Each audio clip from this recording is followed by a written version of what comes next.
शिव शक्ति के आशीर्वाद से हम आज शिव जी और माता पार्वती इनकी एक कथाओं की जर्नी में चालू करने जा रहा हूँ। और इसका जैसे हर एक किताब होती है, हर एक किताब का एक प्रीफेस होता है। उस प्रीफेस में बताया जाता है, ऑथर बताता है कि वो ये ऐसा क्यों कर रहा है, या उसको किताब लिखने के पीछे का उसका इंस्पिरेशन क्या था, कहाँ से उसे वो आइडिया मिली। तो मैं ये बताना चाहता हूँ कि ये ऐसा वीडियो बना के नॉलेज देने के पीछे मेरा इंटेंशन ऐसा है कि मैं एज अ प्रोफेशनल टीचर हूँ। और आज का यूथ, आज का जनरेशन, मुझे ऐसा लगता है कि दे आर मोर इंटरेस्टेड या मोर इंक्लाइंड टूवर्ड्स स्पिरिचुअलिटी। और वो ऐसे ही जब लेक्चर में बच्चों से बात होती रहती है तो many times they ask me some questions related to the spirituality, और मैं उनको आंसर दे देता हूँ या हमारे डिस्कशन चलते रहते हैं।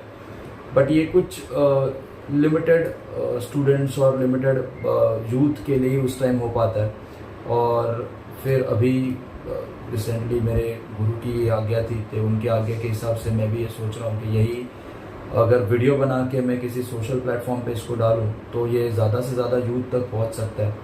और मैं खुद शिव शक्ति का बड़ा उपासक हूँ, तो इसलिए शिव शक्ति से रिलेटेड मैं बहुत सारी बातें इस वीडियो में, और इसके बाद एक हम लोग सीक्वेंस चालू करेंगे। आने वाले वीडियोस में अलग अलग स्टोरीज होंगी जिसका रेफरेंस पूरी तरह से शिव पुराण से लूँगा मैं। शिव पुराण से रेफरेंस ली हुई सारी स्टोरीज होंगी।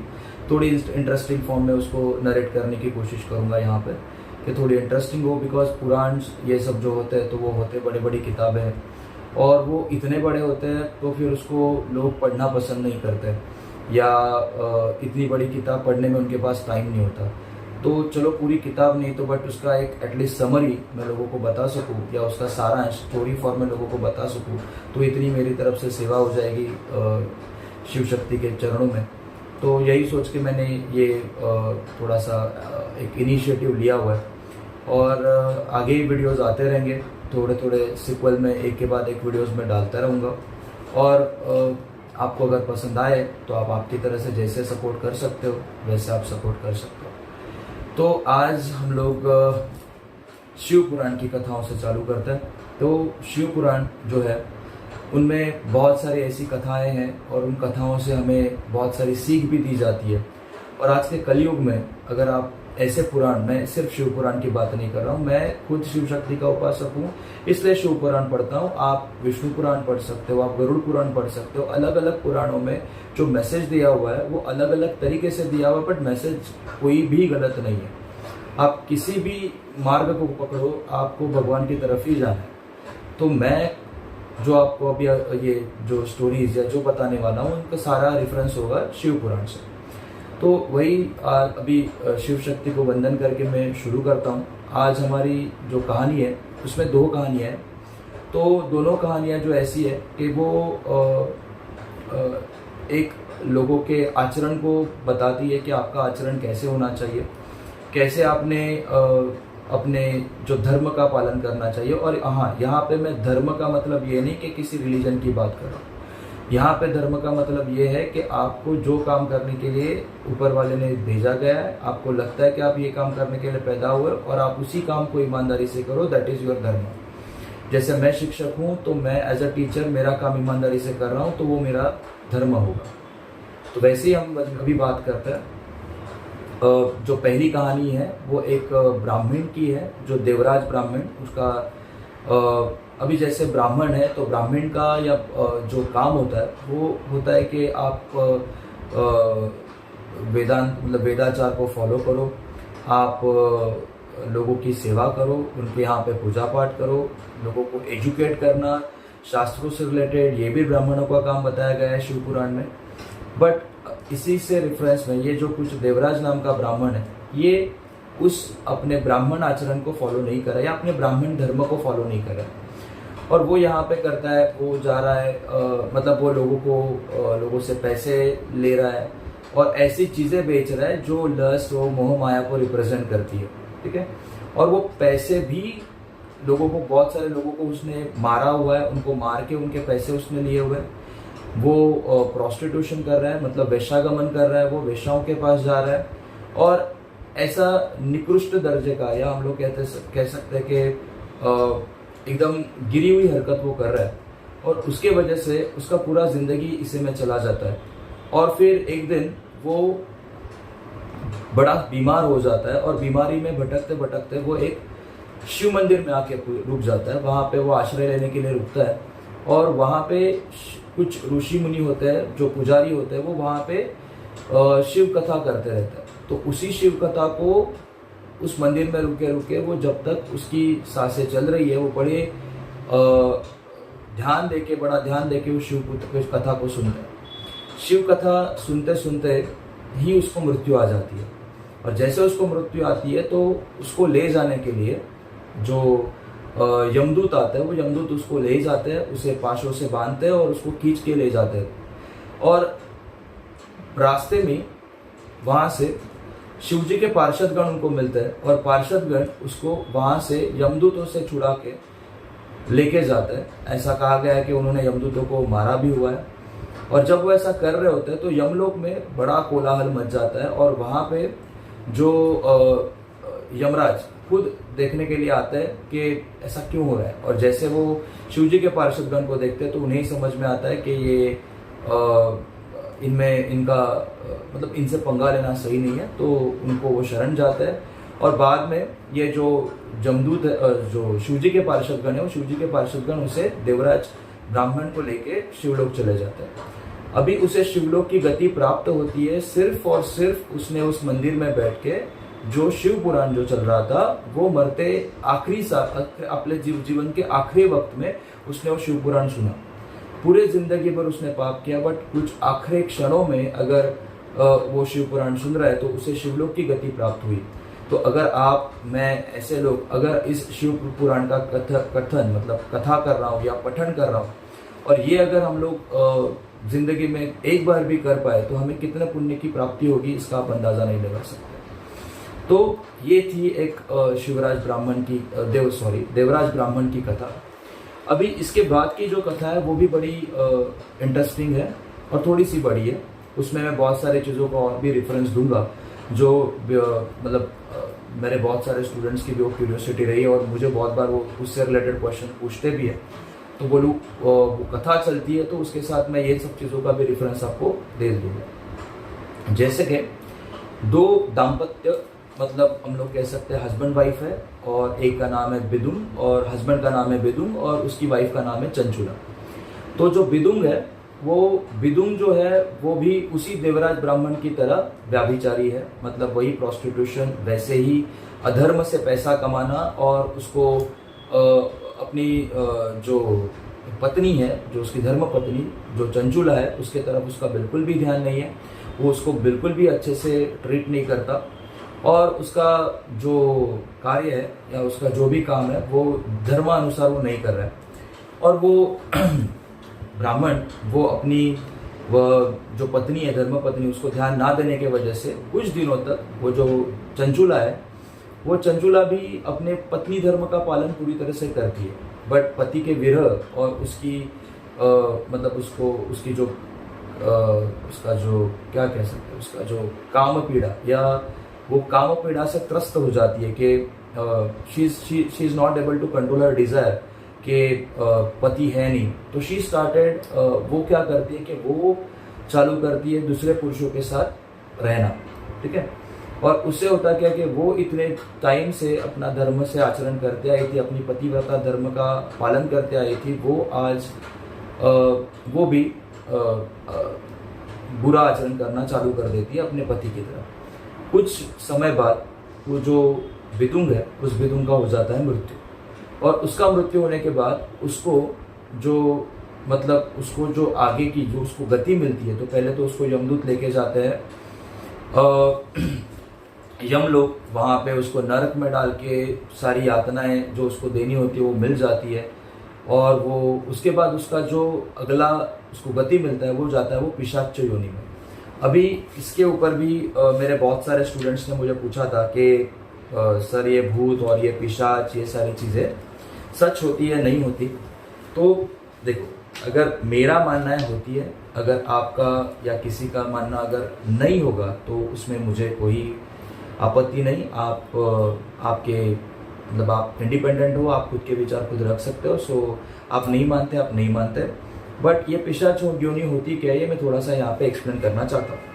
अगर कोई पर्सन जिसकी मृत्यु हो जाती है और उसका जो, जब वो जिंदा था तब उसकी जो डिजायर्स थी वो थोड़ी डिमोनिक डिजायर्स थी, मतलब हम लोग उसको कहते हैं आसुरी या आसुरी डिजायर्स या इच्छाएं। जैसे कि उसको हर चीज का भोग लेना होता था, जैसे वो भोग लेगा, खाने से भोग लेगा, संपत्ति का भोग उसको लेना है, फिर उसको वो ऑनेस्ट नहीं है टूवर्ड्स अपनी वाइफ और वो बहुत सारी स्त्रियों के साथ उसका रहना है। तो ऐसे जो लोग होते हैं उनका जो नेक्स्ट जन्म वो उनको डाला जाता है पिशाच योनि में। क्योंकि पिशाच योनि में जो पिशाच होते हैं वो ऐसे होते हैं कि उनके पास, उसको हम लोग कहते हैं सूक्ष्म स्वरूप या उसको कहते हैं एस्ट्रल बॉडी, मतलब उनके पास उसका जो मटेरियल शरीर है, मतलब ये जो हमारा फिजिकल शरीर वो उनके पास नहीं होता, ठीक है। सो उनके पास ये भौतिक शरीर जिसको कहते हैं, ये भौतिक शरीर उनके पास नहीं होता और वो रहते हैं एस्ट्रल फॉर्म में। तो इस एस्ट्रल फॉर्म में वो भी, उनको सारी इच्छाएं फील होती रहती है, उनको भूख लगती है, उनको प्यास लगती है, इवन उनको वो जो किसी स्त्री के तरफ, या कोई स्त्री अगर पिशाच बन जाए तो उसको किसी पुरुष की तरफ शारीरिक आकर्षण होना ये भी हो जाता है। बट उनके खुद के पास शरीर ना होने की वजह से वो इन सब चीजों का उपभोग नहीं ले सकते। तो ये जो है वो इसी यातना में भटकते रहते हैं। भूख लगी है बट आप खा नहीं सकते, प्यास लगी है पानी पी नहीं सकते, और बस इस भूख और प्यास का जो भी और इससे रिलेटेड और ऐसी बहुत सारी चीजें जो आप करना चाहते हो बट आप कर नहीं पाओगे, ऐसा आपको उस पिशाच योनि में दिन निकालने पड़ते हैं, मतलब निकालने पड़ते हैं। सो ऐसा कहा भी जाता है, मैंने कहीं पे पढ़ा भी है कि ह्यूमन ईयर्स अगर हम लोग कंसिडर करें कि अगर 100 ह्यूमन ईयर्स ये हमारी लाइफ होगी, तो पिशाचों की लाइफ ये उसी 100 ईयर्स को पकड़ के 5000 ईयर्स होती है। तो पिशाचों को उस योनि में 5000 ईयर्स तक रहना पड़ता है। तो अभी ये जो है, जो पिशाच जो बन जाता है वो लोग उनको, या कभी कभी पिशाच ना वेरी, आपको अगर देखोगे कि बड़े प्रोटेक्टिव होता है टुवर्ड्स अवर टेरिटरी। अगर आप अभी ये भी कहा गया है, मैंने बहुत सारे लोगों से बात करते हुए, भाई ट्रैवलिंग बहुत सारे लोगों से बात होती है, तो उनसे बात करते हुए मैंने ये भी सुना हुआ है कि पिशाच ऐसे पेड़ों पे होते हैं, स्पेशली उनको वो इमली का पेड़, वो हमने भी सुना होगा बहुत बार, इमली का पेड़। तो बहुत लोग कहते हैं कि इमली के पेड़ पे होते हैं, ऐसे पेड़ पे होते हैं जिसपे, तो वहां पे अगर पिशाच बैठा होगा तो उसको एक भी फ्रूट नहीं आता, या वो जो पेड़ है पूरी तरह से अनप्रोडक्टिव हो जाता है। तो ऐसे पेड़ के आसपास जाके अगर आप थोड़ा टाइम वहाँ रुकते हो, या अगर आप वहाँ पे यूरिनेट करते हो, तो फिर वो पिशाच आपके शरीर में घुसने के चांसेस ज़्यादा होते हैं। So by urinating, at the time of urinating, आप आपके जो जेनेटिकल्स है उसको आप ओपन कर देते हो, और वो एक ऐसी जगह है जहाँ से ऐसी पावर्स आपके बॉडी में जा सकती है। तो ये अगेन ये सब बातें मैंने सुनी हुई है, लोगों से सुनी हुई है, और ऐसे लोगों से सुनी हुई है उन्होंने सब चीज़ों में बड़े एडवांस लेवल पे प्रैक्टिसेस की हुई है।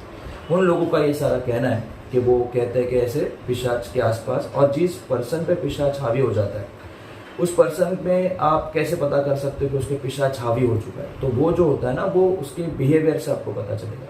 वो पर्सन बहुत खाना खाता है, कभी कभी खाना ही नहीं खाएगा, और इतना खाना खाएगा कि आप इमेजिन भी नहीं कर सकते। पानी पीने बैठेगा तो बहुत पानी पिएगा, और इतना पानी पिएगा कि मतलब नॉर्मल ह्यूमन बीइंग उतना पानी पी नहीं सकता। और एक बार वो रोते रहेगा, फिर हंसते रहेगा, कभी कभी बिल्कुल चुप बैठेगा। ये उस पर्सन के ऊपर पिशाच होने के कुछ लक्षण है। अभी इसको कैसे दूर किया जाए उस लेवल पे तो मैं उतना तांत्रिक लेवल पे एडवांस नहीं हूँ, बट आप किसी एक्सपर्ट की, या ऐसे जो लोग इसमें जानकार है उनकी मदद लेके आप ऐसे व्यक्ति को उसमें से फ्री कर सकते हो। तो ये जो बिदुंग है, वो बिदुंग की आगे गति ऐसी होती है कि वो बन जाता है पिशाच। अभी वो पिशाच बन चुका है, तो अभी हम लोग कंटिन्यूएशन में पहले चंचुला की स्टोरी देखते हैं कि अभी उसकी डेथ के बाद चंचुला अपने बच्चों के साथ कुछ दिन बिताती है, उनका पालन पोषण करती है, फिर अपने रिलेटिव्स के साथ वो एक दिन चले जाती है गोकर्ण क्षेत्र, गोकर्ण महाबलेश्वर, ऐसा वहाँ पे शिव जी का प्राणलिंग है जो शिव जी ने दिया था। अभी इस प्राणलिंग से रिलेटेड भी एक छोटी सी स्टोरी निकल के आती है कि ये जो प्राणलिंग वहाँ पे गोकर्ण में है, वो शिव जी ने दिया था रावण को। अभी उससे भी रिलेटेड ऐसा है कि रावण क्यों गया था शिवलिंग लेने, उसके 2 रेफरेंसेस मुझे मिले।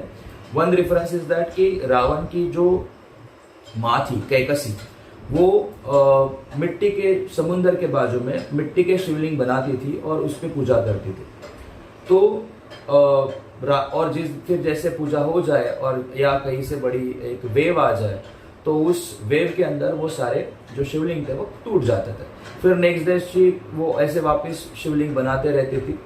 फिर रावण ये सब देख के बोलता है कि मैं शिव जी से तेरे लिए शिवलिंग मांग के लाऊंगा। सो ये वो चला जाता है वहाँ पे बड़ी कैलाश के पास और जाके घोर तपस्या करता है। देन शिव जी तो हमारे भोलेनाथ है, वो उसको वर दे भी देते हैं कि तथास्तु करके, और उसको प्राणलिंग भी दे देते हैं।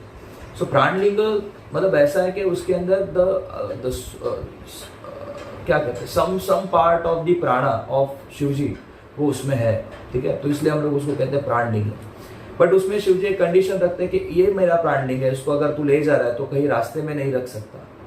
अगर तू रास्ते में रखेगा तो वो जहां तूने जमीन पे रख दिया वहां पे ही वो स्थापित हो जाएगा। तो तुझे ये श्रीलंका मतलब उस लंका तक उसको तुझे लेके जाना है।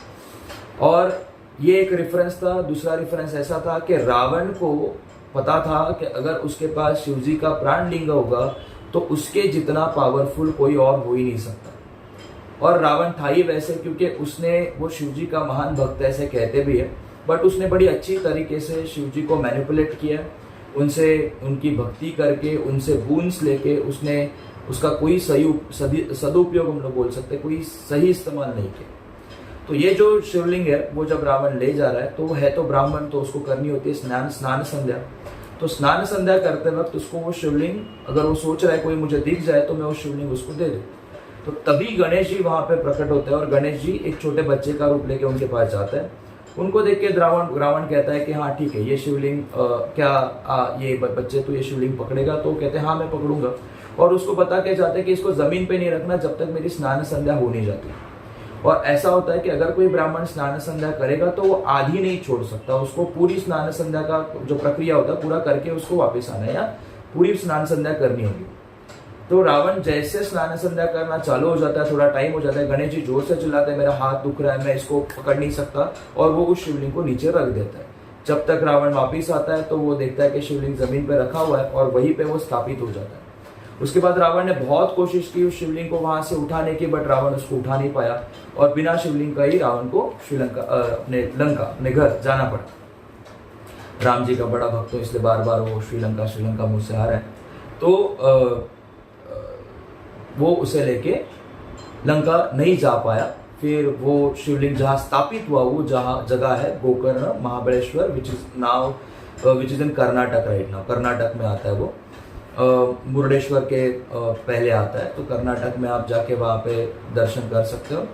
शिव जी का प्राणलिंग है और वहाँ पे बड़ी ज़बरदस्त एनर्जी है। अगर आप पूरे कॉशियस में अपने होशो आवाज में वहाँ पे जाते हो, don't go there as you are going, या आप जा रहे हो कहीं पिकनिक पे, ठीक है। आप एक स्पिरिचुअल सीकर हो या कुछ, आप वहाँ पे उस आइडिया से जा रहे हो कि आपको कुछ ज्ञान आपके नॉलेज में एडिशन हो या कुछ आपको वहाँ पे फील हो, तो ही आप, अगर आप उस फीलिंग से जाओगे then only you could feel such type of experience, नहीं तो फिर नहीं होगा, ठीक है। अभी उस जगह पे चंचुला अपने कुछ रिलेटिव्स के साथ पहुंच जाती है और वहां पे वो रिलेटिव्स के साथ जाते जाते उसी मंदिर के बाहर एक पुजारी वहां पे शिव पुराण का कथा कर रहा होता है। वहां पे वो चंचुला जो होती है वो शिव पुराण की कथा वहां पे सुनने बैठ जाती है। और जो शायद देखो ये सारी भगवान की माया है, उनकी माया है, उनमें लोगों को कैसे फंसना है, वो कैसे फंसाना है, वो बड़े अच्छे तरीके से जानते हैं। जब वो सुनने बैठती है तभी वो वहाँ का जो ब्राह्मण है वो ये विषय वहां पे बोलता है कि अगर जो स्त्री किसी एक से ज्यादा पुरुषों के साथ अगर संबंध रखती है तो उसको नरक मिलेगा और उसके जो जेनेटिकल्स है उसमें वो जो मेटल की रॉड होती है उसको गर्म करके इंसर्ट किया जाएगा। एट द सेम टाइम वो उसको जो पुरुष शरीर के जो मतलब मेल की जो बॉडीज होती है वो ऐसे मेटल से बनी हुई मेल की बॉडीज होंगी और वो गर्म रहेंगी और उसको जाके उसको हक करना पड़ेगा, उसको जाके आलिंगन देना पड़ेगा। ये सब उसमें वो बताता है। और देखो इन सबका रेफरेंस शिव पुराण में है। आप अगर आपको लग रहा हो कि मैं मेरी तरफ से कुछ डाल रहा हूँ, आप शिव पुराण जाकर रेफर कर सकते हो। तो वो जाके वहाँ पे ये सब कथा सुनने के बाद वो उसके पसीने पसीने छूट जाता है। बोलता अभी मैं क्या करूँ, क्योंकि ये सारे पाप मेरे से हो चुके हैं, तो अभी मुझे भी वैसी सजा मिलेगी क्या। और इसी डर से वो जाती है उन्हीं ब्राह्मण के पास और उनको कहती है कि आप ही मुझे अभी रास्ता बताओ, मुझे इन सब चीज़ों से मेरी मुक्ति करवाओ। तो ब्राह्मण उनको कहते हैं कि ठीक है। उसको एक प्रक्रिया बताते हैं कि आप कल आ जाओ, कल सुबह आप अच्छे से नहा धो के नए कपड़े नए वस्त्र पहन के आप आ जाओ और कथा हम लोग सुनाएंगे। तो उस कथा को, जो शिव पुराण है उसकी कथा चंचुला को ब्राह्मण जी पूरी कथा शिव पुराण की उसको सुनाते हैं। और बाद में चंचुला का जो मन है वो हर चीज़ों से मोह माया से उठ जाता है और वो उसी गोकर्ण में ही रहना प्रेफर करती है। वो गोकर्ण में ही रह जाती है और वही रहते रहते उसकी उस ऋषि के आश्रम में, उस जो ब्राह्मण थे उनके आश्रम में सेवा करते करते उसी गोकर्ण में उसकी मृत्यु हो जाती है। अभी मृत्यु के बाद उसको सीधा शिवलोक की गति प्राप्त होती है, बिकॉज उसने भी अपने लाइफ के, मतलब अपने जन्म, कुछ उसकी ज़िंदगी बची थी, ज़िंदगी के अंतिम क्षणों में उसने शिव जी की उपासना की। शिव जी का जो शिव चरित्र है या शिव पुराण है उसके उसने उसको सुना और उससे उसको आगे गति मिल गई शिवलोक की। वो जैसे शिवलोक पहुंचती है, शिवलोक जाने के बाद वहाँ पे उसे माता पार्वती, फिर शिव जी, गणेश जी, कार्तिकेय जी, इन सबके दर्शन होते हैं। शिव जी के सारे नंदी जी वहाँ पे होते हैं, शिव जी के सारे पार्षद वहाँ पे होते हैं। सबको प्रणाम करके वो शिव जी और पार्वती जी की बड़ी स्तुति करती है। वो उन्हें प्रसन्न हो जाते हैं और उन्हें वो शिवलोक में ही स्थान दे देते हैं। अभी वो शिवलोक में रहते रहते पार्वती जी के साथ रहती है, उनकी सेवा करती है और उनकी एक तरह से सखी बन जाती है।